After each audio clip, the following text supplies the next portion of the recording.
This one's for anyone working 70 hours a week and they just want to get more value for the time they are putting in, whether that's to spend more time with their family or to do other hobbies. Our guest, CJ Hibbitts, he said that when he did his first deal that made $13,000 from just finding a rundown house, it was the most time to value activity that he's ever done. And so we're getting him right after he's done his first deal. So it's fresh. He can tell you all about it. This is the podcast for 10Xing your income and replacing your W-2. My name is David Lecko. I created a process that's helped people close 10,000 deals in all 50 states. And my co-host is here as well, Ryan Haywood. He's actually started with a 14-day challenge, made $8,500 4 years ago. And he actually has done over 400 deals now. So we're here to tell you from people that have replaced their W-2 exactly how to do it. I know you're going to love this episode. So, CJ, it's so great to have you here.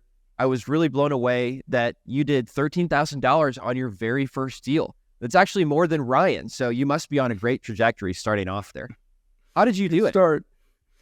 Yeah, well, I mean, I guess it all started back when I, getting into wholesaling, working 70 plus hours a week on average. I was managing an indoor arena that did kind of like rodeos, but anything that has to do with horses or animals. And there was one time where I worked from January 4th to April 22nd, every single day, nonstop.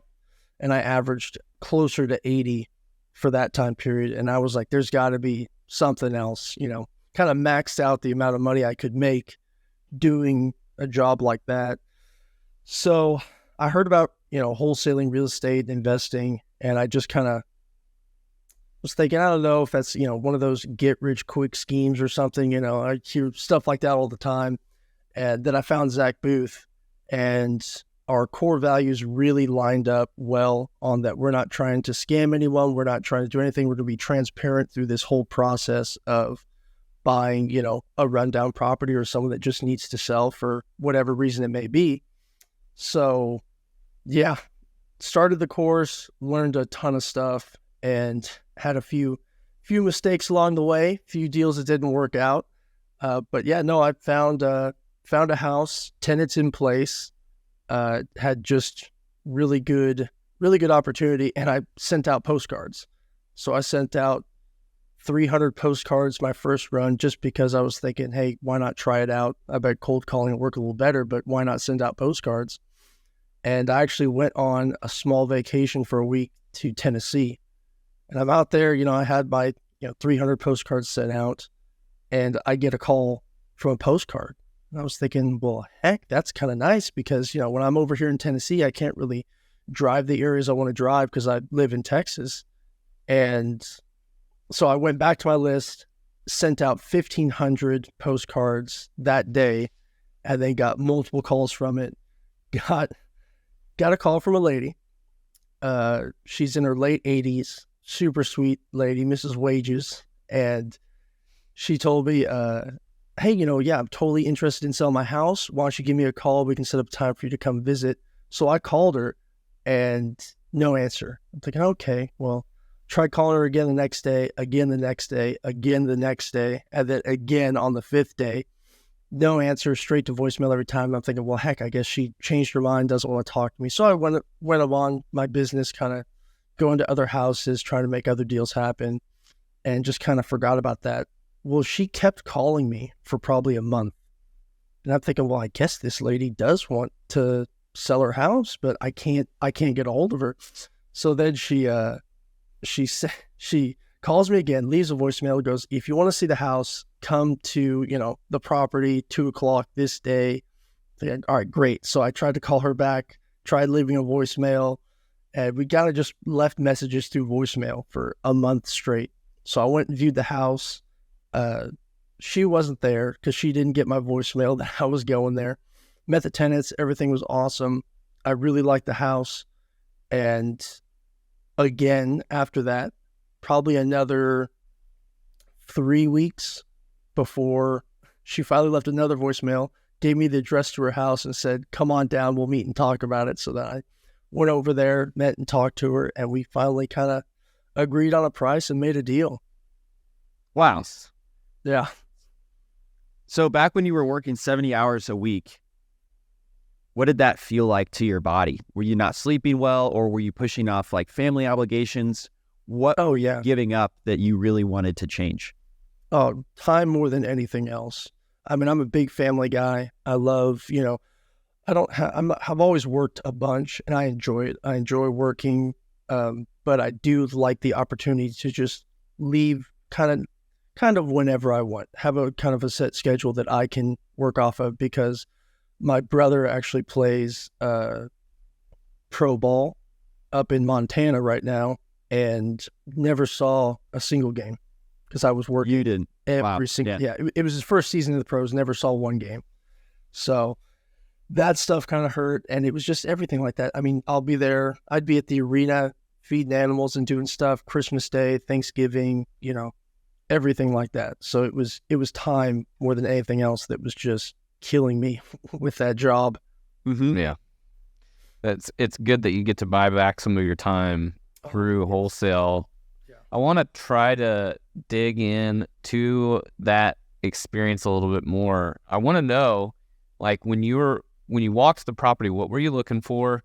And then how did you negotiate? How did you know what number to start out at? How did that conversation go with her? Okay, so yeah, when I first went up there to view the property, what I kind of First of all, you found it by just driving for dollars, right? It was like a rundown. Yes, yeah, I'm sorry. Right? Yeah, Nice. definitely using DealMachine and driving for dollars. I drove through my neighborhoods. I look for a neighborhood that's kind of in the median household value, and then drive around that neighborhood and mark just any sort of house that has signs of distress. If it's long grass, chipped paint, whatever it is, even the slightest little thing that goes, a little bit of trash in the yard or whatever can be a good sign for a property. So I hear a lot of That's questions definitely how I spotted it. from people not starting because they're not sure which neighborhoods to go into. So why did you pick a neighborhood that was just the median value?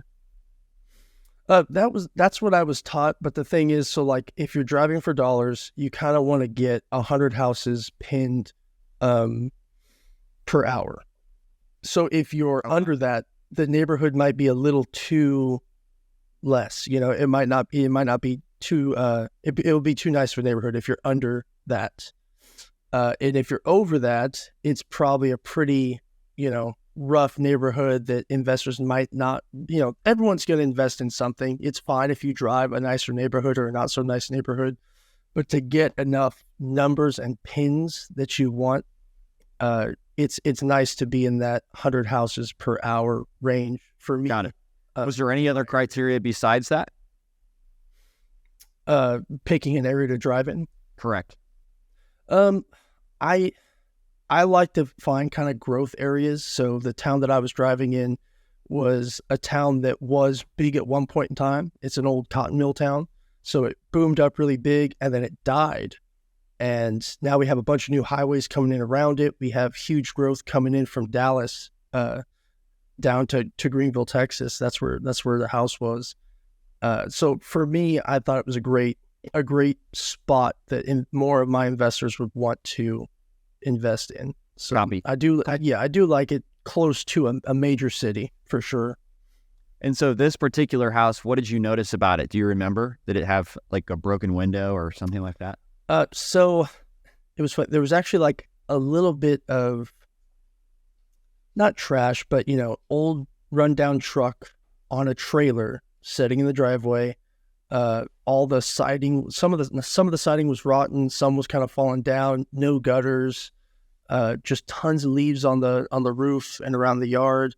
And it didn't look that bad, but after you kind of drive around enough, that house was just prime right in the middle of everything. Not too bad, not too good. Yeah. It was a pretty solid house. Got it. And when you say pin it, what do you mean by that? You said you wanted to pin. So yeah, on DealMachine, when you have the app, you can you mark the houses. Yeah. And it shows up on your own list of all the houses you've tagged. You set it to you can set it to pin mode to where you just tap to add. You tap the house, it adds it right away. Or you can set it to where you tap on the house and then you look in it and you can see all the data and then you can actually pin the house. Got it. Cool. Just explaining it. That makes a lot of sense. Yeah. And so that, yeah, you sent mail, and then walk us through, like, yeah, what did you do once you got to the house? Yeah. So I got to the house. Like I said, she wasn't there the first time I went there, but went to the house, talked to the tenants, which was a first for me. Most of the houses I've been to were vacant, but they had tenants in place, and they were really, really great people. So they were kind enough to let me in, show me around the house. And I look for we call them majors. So the landlord called you, and then yes, they told the tenant you were coming. Yes. Yeah, they told me that I was coming. And it was funny because they didn't say that, an investor's coming to possibly buy the house. They just said, hey, someone's coming by the house. So they were kind of confused. They're like, are you here to fix stuff? Or what? I'm like, well, I don't know. What do you need to fix? So yeah, that's good. That's a very good way to approach that. What do you need fixed? Because then you're finding out a little bit of the distress points of that property. Definitely. So they did that exactly. They walked me through. Great. They're like, oh, well, we could redo this. We could redo this. And then kind of after all that, I'm thinking, I told them, well, I'm looking at investing in the property. I don't know if I will be the end owner, but I'm definitely looking at investing in this property. So it was a good relationship starter and builder with them. And they helped me a lot through the whole process, the tenant. Amazing. But yeah, no, I walked through the house. I'm looking for, make sure the HVAC or the air conditioning system is not super old, make sure it works, foundation, flooring, just kind of major things that would be a big cost to a flipper or investor. Mm-hmm. And everything is pretty solid, actually, for the most part, which was nuts. So they had no majors? Yeah, no, they had no majors. There was a little concern at first in the kitchen. Like in a small spot, the flooring was kind of dipped down. So, I'm looking at it, and it looked like subflooring, but of course you don't really know unless you get an inspection for sure. So, my seller didn't want to pay for an inspection. I didn't really think that it needed an inspection. So I was going to leave it up to my buyers if they wanted an inspection or not, and say, if you want the inspection, it's probably going to have to come out of your pocket. But we all kind of came to the conclusion that it was subflooring, and I think it turned out to be subflooring. Got it. Okay. But yeah. So that's kind of scary if you don't know anything about flooring, right? Yeah. So, I have a little experience in carpentry. I've done woodworking my whole life, and, I've been a rancher. So I have, experience in that. But at the same time, I don't know everything for sure. I don't know the prices of everything. I don't know, I just kind of take a guess, meet as many people as I can. I've met guys that remodel houses, and that's all they do. They're not flippers. They just remodel houses for flippers. Talk to those guys a little bit kind of about, hey, when you're having to redo a roof, what does it cost? Hey, if you got to rip out wood flooring, laminate flooring, if you have a cement foundation or a pier and beam foundation, what's it cost to fix it? And kind of just get a rough idea. What was the cost to fix it? To fix which thing? The flooring there? Flooring. Yep. I don't even know. It wasn't a big deal. It was just the subflooring underneath. Yeah. Okay. It wasn't that much. I know that for sure. Hey guys, if you know you want to quit your job in the next 3 months, make sure you're subscribed to this podcast, because we've got some incredible frameworks with step-by-step instruction that you're not going to want to miss. Also, leave us a rating and review to let us know your favorite parts and why you want to get financial freedom. Got it. So let's talk about how you calculated your offer price. What was going? You walked the house, you talked to the tenants, identified some things that were of concern. Mm-hmm. How did you get to, okay, I'm going to offer this price? What was that? And then how was the conversation? How did the conversation go when you met with the seller and said, I'm going to make an offer and here it is? Okay. So I take the ARV, the after repair value of the house. So after the house is all fixed up, good to go, what's it going to cost? Times it by 0.92. Then I subtract my repair cost, my money to the flipper, and then that is my break even. How did you find the ARV? What was your procedure on finding the ARV? So I am very fortunate to have a mom and a girlfriend who are real estate agents, and I also have many friends who are real estate agents. So, sadly, I can't help you out too much. So I went straight to my mom and I'm like, hey, you've sold houses in this area. This is what I got. This is the square footage, bedroom, bathroom. What do you think the ARV is? And, she runs it on the MLS and looks up other similar houses. So, I mean, if you had to do it on your own, just look what's sold in the area. If there's houses that sold that have the same bedroom, bathroom, square feet, take all those houses in the area, put them together and kind of get an average and an idea of what it could cost, fixed up. Why 0.92? Why did you multiply it by 0.92? I actually don't know 100% why. That's what I've been taught, but what does that 0.92 represent? A percentage, 92%. Yeah, what it's worth. 92% of what it's worth. So it takes off, the 8% from the total ARV. Mm-hmm.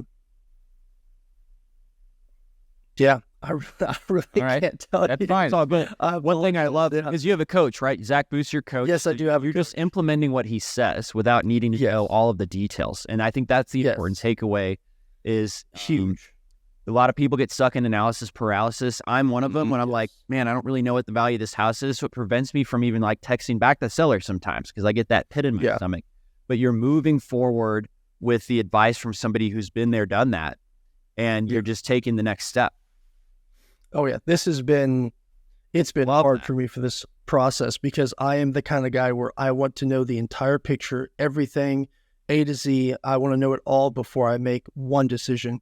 And Zach would tell me, you don't have to know everything. I'd rather you go in not knowing everything because it can actually ruin deals if you go in knowing everything. Because I did, I had this equation that I used for my break-even point on the house, but that's, that's still a guess. Everything could change. Your investors could think otherwise.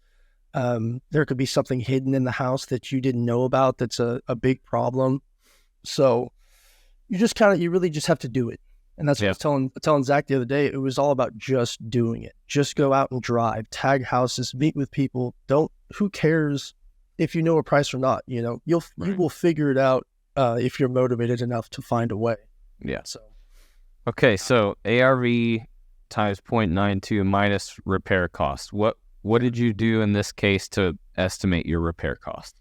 So kind of like what I was saying earlier, I'm looking for specifically the majors, but I have talked to guys that renovate houses and fix them up and kind of figure out, okay, if you were going to add a third bedroom, because this house was 2 bedrooms, but you could definitely add a third bedroom. And that was the big moneymaker for this house. Mm-hmm. So, how much does it cost to do whatever you need to do? It had a metal roof on it that was in good condition. So if you had to do anything to the roof, it would probably just be plugging holes, but there was no leaks or anything to begin with.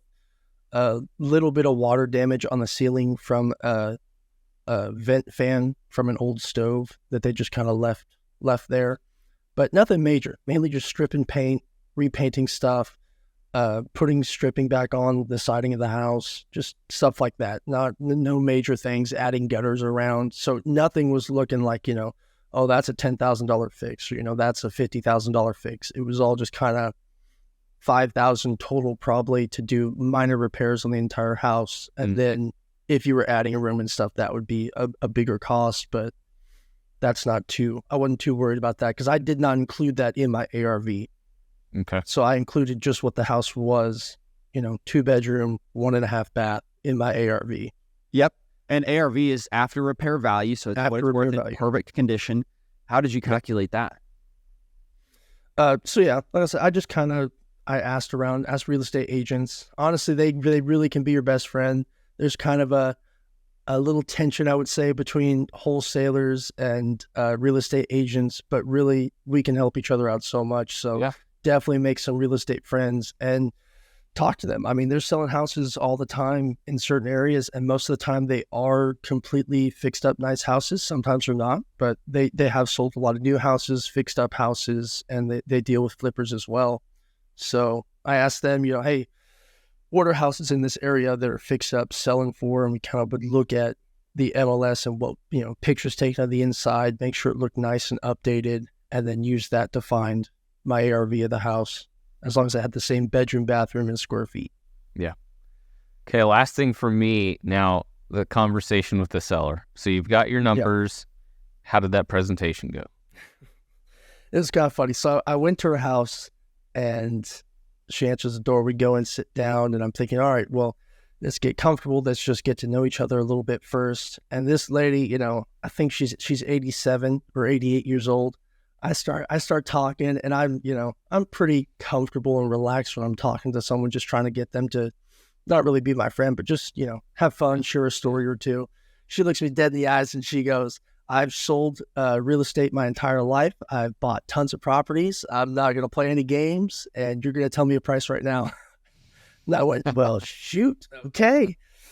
All right. Now she means business. So then I got her. I'm like, well, let me see if I can get her to just, let me know kind of a range or what does she need to get out of the house, this and that. I found out first why she was selling the house. And she said, she goes, I'm getting older. I have kids and I don't want them to fight over my properties. I just want them to have money split evenly with all of them. I'm like, that's awesome. That's a great why and reason to sell. So then I'm talking to her. She was like, I'm not going to say the price. I want you to say a price first. So I gave her a range. I was looking, my break-even point, what I thought was around 95,000, I was guessing.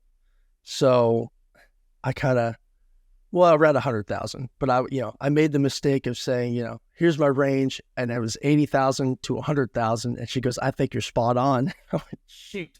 Of course. Yeah. Should have said a little lower, but okay. So, she offered 100,000. I'm like, okay, well, 100,000's, it's good. That's a fair price to give me, but I'm really worried that it's a little too close to my break even. I don't know what investors, are going to think about this property. I don't know if there's anything, on the inside, because she's had this house forever. She had tenants in place for like 6 years, but before that, it was vacant for 2. And the tenants are telling me, all these things that are wrong with the house when I met with them, which was awesome. Some of them were old problems. Like she said, we had black mold behind the sink. I was like, well, that's kind of an issue. So, she went with me for 100,000. I was like, it's a great house. That's an awesome price. I think it's fair. There are some concerns like, if, there was black mold is what the tenant said. Oh, well, we got that fixed. I'm like, well, do you have a certificate that says that it was fixed and completely, eradicated so there's no more black mold? Oh, yeah, maybe I have it somewhere. I'm like, okay, well, I'd like to be a little safer just in case we have to go in and get that certificate and get the black mold removed. So then she went to 95,000. And I'm like, that's great. That's awesome. That's fair. But I'm still just a little nervous about the price of the house. So then I offered her, I was like, can I help you, the tenants move out? Can I help you with anything, around your house just to come down a little bit on the price? She's like, no, I really don't need anything. I think 95 is fair. I said, okay, well, if I cover the closing costs, would you go down to 90? And she said, yep, I'll go down to 90. And the closing costs were $1,500 for the house. So yeah, and then we agreed on 90,000 for the house. All right. Now, okay, David, can I ask one more question? Do I have time for that? Okay, let's say you got it under contract now. How'd you find your buyer? So before I even started, I built a cash buyers list, and you can build a cash buyers list, going on Facebook and searching cash buyer, or, going to auctions where they're selling, foreclosed houses and talk to people. I had met a bunch of people. I probably had 120 cash buyers on my list, but I also knew a cash buyer who'd been through the same program as me, we've kind of become friends over the time. So I called him and I said, hey, I got a house I think you'll be interested in. I just sent him the specs, a couple pictures, and he goes, I want it. Send me the contract. I'll sign it now, and then we'll go look at the house. So yeah, and it was done sight unseen, right like that. So yeah, he hit Great price job, dude. right on. Thank you. That's awesome. First deal is great. That's great to hear that whole process. So now you're going to go and do more, right? Oh, definitely. Yeah. Not slowing down. That's the hardest part, honestly, because you get that one deal and you want to focus all your energy just on that one deal. Yeah. But the problem is if you do that and you come out, then you'll have no leads. There Right. nothing else coming up. So it was tough to stay focused on still driving around and pinning properties, but at the same time closing that deal. Yeah. That's awesome. Nice. Awesome. Well, if you guys want to reach out to CJ and congratulate him yourself, you should check out his Instagram at CJ Hibbitts. And if you guys have any questions about wholesaling as well, you could ask CJ or Ryan's at Heritage Home Investments. And if you guys want to listen to an episode that goes into detail about analyzing a deal, we just had one come out, and let's see, what episode is that? 77. It's actually episode 71 on how to analyze a real estate deal. And we will see you guys on the next one. Thank you so much, CJ. Thank you. Thanks for listening to the DealMachine Real Estate Investing Podcast. Please leave us a review and follow along wherever you're listening to your podcast.